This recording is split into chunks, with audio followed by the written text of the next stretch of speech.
Welcome back everyone, I'm Ked Plays Games and this is EVE Online, and today we're going to be taking a look at all the changes, well most of the changes which were made in the Legion expansion, which was released on the 27th of May. As I speak to you right now, for me it is the 2nd of June, so 6 days after the expansion. So without any further ado, let's have a look at the patch notes.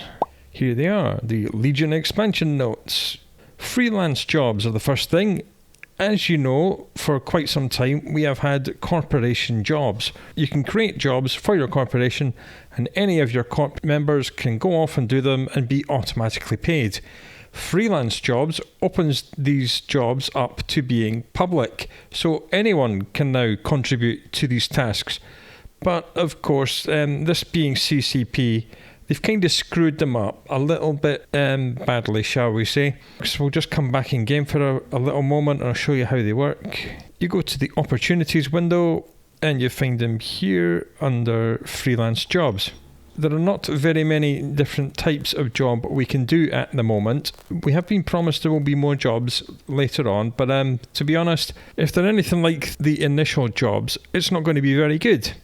So you click on the job to have a look, you scroll down. I don't know why the description is at the bottom, it really should be at the top. This is the description that the corp who made the job have placed in it, blah blah blah, a little bit of stuff. What these guys want you to do is to go to this system and kill non-capsuleers, and that's it, that's the job. So you get bounty and loot for killing non-capsuleers, and the corp will pay you for killing non-capsuleers. I'm not quite sure the point of this. I'm sure it's based on Nullsec. So your Nullsec Corp or Alliance will pay you to actually undock and do some ratting on behalf of the Alliance. If you're part of the Alliance, then that makes sense because then they will generate income based on the tax. But as these are freelance jobs, they don't get the tax on it. So why would you pay someone to destroy non-player ships in high sec when you can just do it yourself? I mean, it makes no sense. You're not making any taxes on this. The corp gets nothing in return for this. It's just an ISK sink. It's just a complete waste of time. Another one which is a waste of time is this one, mine ore. So they want you to go to that particular system and mine some ore. Unfortunately, the freelance jobs do not stipulate that you need to deliver the ore to the corporation. So you can just go there in a mining barge and go AFK and get paid money for mining ore, which you then sell yourself. What did the corporation get out of this? Absolutely nothing. All they do is throw away all of their money and they don't get any of the ore. You see the problems with this system already? And this is the best one of the whole lot. Damage capsuleers. You will notice it says damage and not destroy. If it was destroy capsuleers, then that would make more sense, because that would mean you're getting paid for blowing up members of a certain enemy alliance. But at the moment, this job is damage capsuleers. So of course, what people are doing, they are damaging themselves with an alt and using a third alt, or even their own repair modules, to repair themselves constantly. So say they're repairing themselves 500 hit points a second, they will make sure they are shooting themselves with 499 DPS. And then they will just go AFK and get paid for damaging themselves over and over again. So again, this job is absolutely fucking stupid. So yeah, that's freelance jobs. They're a complete waste of time. They're easily exploitable. And the developers haven't put very much thought into them at all. These are the types of jobs we can do. Gain ship insurance. That means you get paid for being destroyed. Is that good? Don't know. Mine materials. We've gone through that. That's useless. Damage capsuleers. Gone through that. That's useless. Faction warfare. They're actually pretty good. You get paid for actually undocking and fighting in faction warfare. This is a good thing. Destroy non-capsuleers. Completely useless. The map has been changed. Let's go back in game and have a look at that. You can use F10 to access the map. It doesn't look all that different, to be honest. Well, on this view, there's lots of different views. On the bottom right hand corner is the abstract layout. This is it off. So this is the actual 3D map. Obviously, abstract is better if you want to actually find your way around. And on the bottom left is another layout button. So you've got abstract layout on the bottom right, and on the bottom left is another one. I'm not sure why these buttons are on opposite corners. They should be together because they're both to do with the layout. This changes it to focus on the constellation or the region, and there's even more. There's lots more options. Click on insurgencies, it will show you where they're happening. There they are. It's a lot easier to read than the old map was. It's not perfect by any means. They are still working on this. This is a very early release of the new map. Annoyingly, when you click on these buttons and then mouse away, it disappears. And I'd rather have it that when you click on it, it stayed until you click on it again to dismiss it. Otherwise, it's just a pain in the ass. So this is where you can have a look at your services. So if you're doing clone trooper tags and you want to find a security office, you can click on that. Apparently there's one just here. Planets, it will show you all the different planets, or geography. This is the usual one. Security status, station count, all this stuff. All the old stats. Industry, lots of stuff. Activity. So yeah, the map has been changed. I do believe eventually this is going to end up looking like Dotlan. So there's actually going to be a Dotlan map. This was announced at FanFest, but they announce a lot of things at FanFest, and sometimes they never happen. So we'll have to wait and see. Right, back to the patch notes. Lots of stuff out in Nullsec to do with sovereignty and upgrades and skyhooks. They're just throwing poo at the walls and hoping some of it sticks and encourages people to undock and actually shoot each other. Good luck with that. Nullsec has been extremely boring for about 10 years. They're all very risk adverse. They don't like shooting each other. They just want to farm infinite ISK and not undock and have any fights. You got more upgrades, resource generation upgrades, system effect generator upgrades. It's all just absolute poo they're throwing at the walls, as I said, and hoping some of it sticks. Something exciting. The Triglavians now have a Marauder, the Barbaroga. This, of course, is a Tech 2 Leshak. This thing can get up to 5,000 DPS. But of course, because it uses a Triglavian weapon, that is including the maximum spool up of its weapon. And on a Barbaroga, that takes between 2.5 and 3 minutes to reach that kind of level. And unless you're shooting at a structure or a capital ship or something else with an insane amount of hit points, that target will be dead long before you hit maximum spool up. So the headline is Barbaroga 5,000 DPS, but it's really Barbaroga 3,000 DPS, because it'll very, very rarely actually get to 5,000. It's pretty much the same as all the other Marauders, except it's Triglavian. All the same kind of bonuses, detractor beams, micro jump drives, bastion, all that good stuff. And 8 years after being announced, as I said earlier, lots of things get announced at FanFests and never happen. So 8 years after it was announced, we have an Angel Cartel Dreadnought. And this thing is ridiculously overpowered, and it's going to be nerfed into the ground very soon, so enjoy it while it lasts. Why is it so overpowered? Because when it's in siege mode, it's not stuck in space. It can actually move at 10% velocity. That's not very fast, but it can activate capital micro jump drives whilst in siege mode. So this thing can be in siege mode, pumping out stupid amounts of DPS and jump around every 3 minutes with its micro jump drive. It is ridiculously powerful, and it's gonna get nerfed. It's just going to. No ways about it. It's stupidly overpowered, and it's gonna get nerfed. They have changed lots of capital ships, again in an attempt to actually make people use them. All remote repairers now get a 10% bonus to repair amount on top of the cycle time bonus they already have when they're overheated. This is a good thing. It means that repairers can repair a lot more, so that's good stuff. Logistics cruisers have been changed quite a bit. This is the Tech 2 logistics cruisers, and not the Tech 1 cruisers which have logistics bonuses. This is specifically the Tech 2. So the Aneros gets a little bit of base velocity and a lessened nerf to velocity when you fit armour plates. So it's slightly faster, it's slightly smaller, it's slightly more agile, just a little bit of tinkering. Scimitar now gets less of a signature radius bloom when you fit shield extenders, so that's really good. Basilisk gets more shield hit points from shield extenders. This is per level, and 7.5 per level, multiply that by 5, 37.5%, which is nice. Again, that's faster and a smaller sig radius, but of course you're going to be bumping up the sig radius by fitting lots of extenders, so that kind of balances themselves out.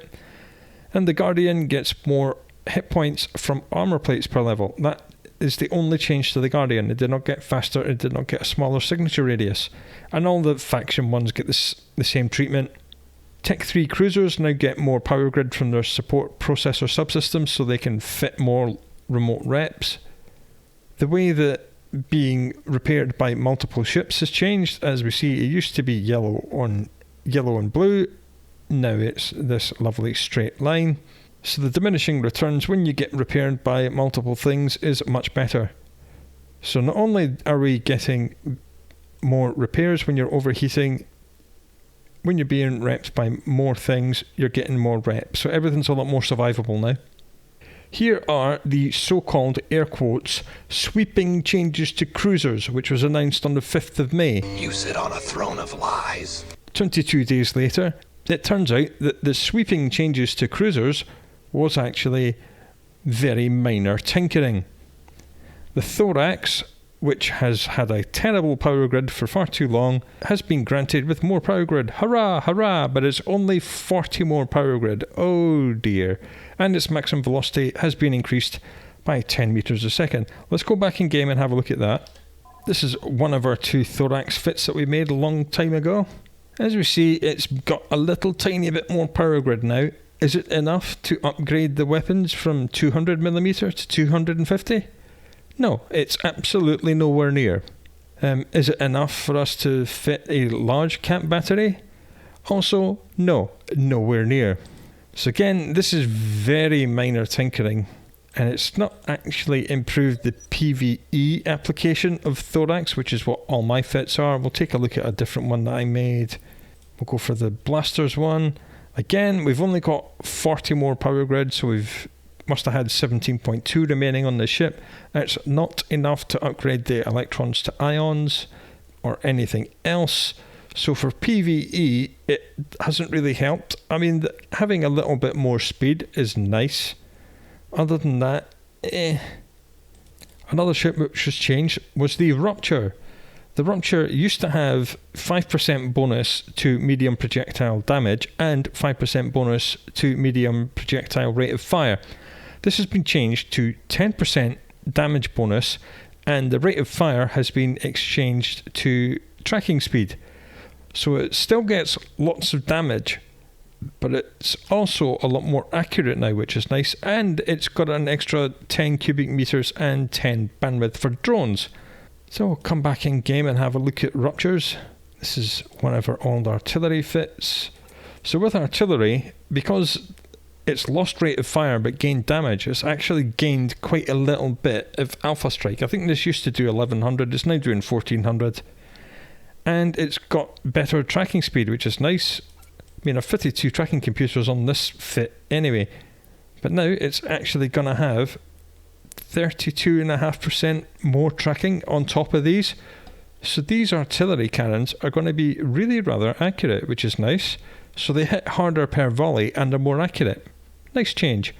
And of course, it can have up to 4 medium drones and only 4 medium drones, but I prefer my cruisers to have a full flight of 5 lights. But that does give us 15 drone bay we can play with, so we could get 3 medium drones in this thing. A little bit more flexibility there, quite like that. We should have done an autocannon fit on this thing as well. Here we go, let's have a look at this. Again, I did dual web on this, but of course it has got much better turret tracking now because it's damage and tracking instead of damage and rate of fire. So yeah, Rupture are better than they were, which is nice. Executor Navy issue continues to be nerfed all the time. It's still by far the best cruiser because it does something like 900 DPS. It's small, it's fast, it does stupid amounts of damage, and it's pretty much the only cruiser that anyone uses in PvP. So they've nerfed it again. They keep nerfing it, and they're going to keep nerfing it, and they're going to keep nerfing it. And then eventually they're going to release a new cruiser which is overpowered as hell, and everyone will move to that. And that's how it's going to be. Nobody is using the faction battle cruisers, so they're giving them a slight buff. They've increased the cargo of the Myrmidon Navy issue from 400 to 560. This is so you can carry more cap boosters for cap booster charges and things like that. Again, that's a PvP change. PvE doesn't care about 160 more cargo. And there was a bug where the hit points of drones was not being correctly applied to web drones. Now it is. Not that web drones are good, because web drones are still really shit, because they're too slow to catch things to web them, and web drones actually stack and penalise each other. So when you're using a full fight of 5, the 5th one is basically not doing anything, and that's why web drones are shit, and always will be. The Harbinger Navy issue now has a capacitor reduction, which is exactly the same trait as the Tech 1 Harbinger gets. So the Harbinger Navy issue is literally the same as a Harbinger now, just with a little bit more power grid and a little bit more hit points. Mining barges have had their insurance payouts increased a little bit. Meh, who cares? This one is huge, this surgical strike thing. 5 years ago, all energized membranes, armor coatings, armor hardeners, shield hardeners and shield amplifiers had their resistances cut by quite a lot. At the same time, all the Tech 2 short range high damage ammunition got a huge buff, like 15% in damage. That was supposed to make ships blow up, but as we see, it hasn't really worked because not enough ships are blowing up. So they decided to undo this. So all of the energized membranes, armor coatings, armor hardeners, shield hardeners and shield amplifiers have been increased by 11%. This means everything that has these modules is now getting a lot more hit points. And let's have a look at some of these. Let's have a look at this Mackinac fit. This has 3 shield hardeners. Before the patch hit, this had 62,295 EHP. Now it gets 66,784. This is an increase of around 7%. When you overheat it, obviously they get even more resistances. Puts you up to just under 78,000. Not too bad. So on this little notepad note, I've done lots of comparisons. Everything gets lots more. Obviously, the more hardeners are on a fit, the more bonus it's going to get, because each hardener has been increased. So this little retriever, it's only got 1 hardener, so it's only getting a little tiny bit. This has gone up like between 2 and 2.5% in effective hit points. Mackinac has 3 hardeners, so that gets 3 times the bonus. This is a good thing. Skiffs, when you overheat them, now get well over 100,000 effective hit points. Yes, I know there's an empty mid-power slot there, but I can't think of what to do with that empty power slot. I've tried tinkering with this fit in numerous ways. It's just got a lack of CPU. The only thing you could do is to remove one of the rigs and slap a CPU rig on there, but then you're losing EHP because you're losing an EHP rig. And what you're going to do with the mid-power slot? Fit something that boosts the EHP. So you're removing a rig just to fill a slot, and the end result is you haven't actually changed anything. So I'm quite happy to leave it with an empty power slot. So there we go. Again, all of your transport ships will go up as well. Anything with a hardener will have gone up. Even the shield amplifiers have been improved slightly, but this is a hilarious fit. Please don't use this fit. This is a meme fit. It costs 26.5 billion ISK to buy it. Please don't use it. As we see, this is a Bustard, which is a Tech 2 deep space transport, and they get massive bonuses to armor hardeners. They get double the bonus for overheating them. So even cold, with all this officer crap, this ship gets 414,358 effective hit points. When you overheat these officer hardeners, you get 1,440,897 hit points. That's right, 1.4 million effective hit points on this stupid fit, which costs 26.5 billion. If someone wants to gank you in high sec, they're going to have a lot of firepower and a lot of ships and do it very quickly before the cops show up. We do, of course, have a much more affordable fit, 345 million, gets just under 195,000 hit points when it's cold. When you overheat, it goes up to 352,000, which is quite nice, I thought. And obviously things like porpoise and orcas will have benefited from this patch as well, but all hardeners and resistance amplifiers have been increased. Of course, that means that even marauders have got even tankier, because usually marauders fit lots of hardeners as well. Titans and supercarriers have been tinkered with again. Again, this is just more throwing poo at the walls in Nullsec, hoping something sticks and people actually undock and fight in these things. Here's a premonition. That ain't gonna happen. Something that did happen and is pretty cool, lots of Tech 1 cruisers and Tech 2 cruisers and faction cruisers have had their visuals updated, so let's have a look. The Maller has been updated. Not all that much, to be honest. All the Maller's really got is this intricate scroll work. You click on variations, see the sacrilege has been changed. Again, more intricate scroll work. The colours haven't changed and the shape of the ship hasn't changed. And the Devoter, even more intricate, inlaid, beautiful metalwork. Very, very nice. Omen have also been changed. Let's have a look at the Omens. Again, the shape of the Omen hasn't changed too much. This little outrigger bit is a little bit more detailed now. Other than that, just more intricate scroll work. Same thing with the Zealot. Although the Zealot now has 2 outriggers, 1 on each side, so it's almost symmetrical. In fact, I think the Zealot might actually be symmetrical. Oh, even line ships being symmetrical. I'm not sure how I feel about that. And the Omen Navy issue, again, back to the single outrigger, more scroll work. Doesn't look too different from what it used to. Thorax have been changed. In fact, Thorax have had pretty much the biggest change. The front end of it looks a little tiny bit less like a sex toy, but it still does. It hasn't changed all that much other than that. The Tech 2 variants have. They've basically chopped the nose off the Phobos, as we see. It is now a sharp, pointy boy at the front end of the Phobos. I'm not sure how I feel about that, but that's what the Phobos looks like now. And the Vigilant has also been changed. Again, not too much, just the front end really. And the same thing, well, the Demos looks cool as hell now. Look at this thing. It's almost symmetrical if it wasn't for this engine bit at the bottom.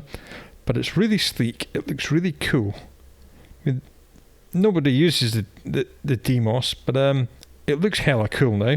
Just look at the front. It looks really sick. I do like that a lot. The Celestis has been changed. I don't have fits for this because it's not really a PvE ship. It's most definitely a PvP ship. But the Celestis has been changed a lot. It looks really cool. There's like lots more detail on this thing. As I said before, doing the ship reveals, if you're going to do ship reveals where the camera flies really close to the ships, I did suggest they may want to improve the detail on the ships, and it looks like they are heeding my words and they're doing this. That's what the Celestis looks like now. The Lachesis is now symmetrical. I don't know how to feel about this. The Celestis has always been an asymmetrical thing with this big sticky out bridge, and the Lachesis has done away with that. But they're vertical, so vertical supremacy makes them some of the best ships in the game, because vertical ships are the best ships. And the Arazu is also, I think, almost symmetrical. There's just like this TIE fighter looking wingy bit on this side, and it's absent on this side. So the Arazu is not quite symmetrical. It's very close, but there's a lot more detail to these ships, and you can actually feel the scale of these ships now. They actually feel bigger because they got more detail. I do like that a lot. And the scythe has been changed as well. And this is now what the scythe looks like. They've kind of pushed the cockpit in. The cockpit used to come out to around here, and they've just shoved it back in, so it looks like it's hunching its shoulders up. But it's got a lot more armour plates on the back and on the front. It looks pretty cool. Let's have a look at the scimitar. Now the scimitar is annoying me. Check out where the rotation is. It's rotating pretty much just behind the cockpit, and the axis of rotation should be back here. Notice with the scythe, again, axis of rotation on the scythe is actually here, as we see. But on the scimitar, the axis of rotation is pretty much at the front of the ship. This is incorrect.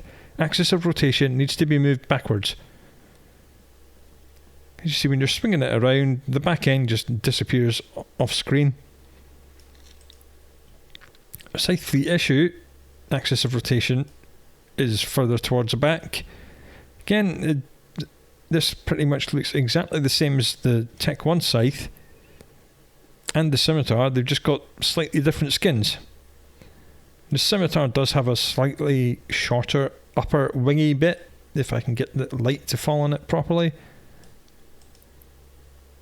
Yeah, a lot more detailed, a lot more industrial looking, a lot more armoured, which is pretty cool. Art team, best team as usual. Let's keep going down the patch notes. Updated audio for armour repairers, remote armour repairers, shield booster, remote shield booster. They've just basically made all these things a little less annoying and a little more useful. And of course, since the 27th of May, we've had a few patches to fix things that went wrong with the initial patch. So let's take a look at these. This thing is really rather large.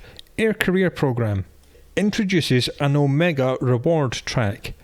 This means that when you're Omega, you now get double the rewards from the Air Career Program, and this has been applied retroactively. So if we go back in game and have a look at the Air Career Program, it's in activities at the top. This new track here. So the one at the bottom is Alpha, the one at the top is Omega, and it's basically just doubling up everything. And if you are Omega and you have not claimed it before, come back in here. There'll be a big button up here which says claim, and you'll get something in the region of 750 to 850,000 skill points instantly. So don't forget to do that. That's a nice touch. I like that quite a lot. And that's pretty much it for the Legion expansion. We were promised sweeping changes to cruisers, and what we got was a very minor tinkering of 2 cruisers. The Thorax got a little tiny bit more power grid and a little bit more speed, and the Rupture got 10 megabit more bandwidth and exchange rate of fire for tracking speed. That was it. If that is what the developers call sweeping changes, I don't want to see what they think minor tinkering is. Everything got more tanky. 8 years after it was announced, we got an Angel Dreadnought. So yeah, that was the Legion expansion. That's what we've all been waiting for. And there are now public freelance corp jobs which are absolutely bloody useless and are just being exploited left, right and centre. Anyway, I'll see you for the next video. Until then, do look after yourself, and I'll speak to you again soon.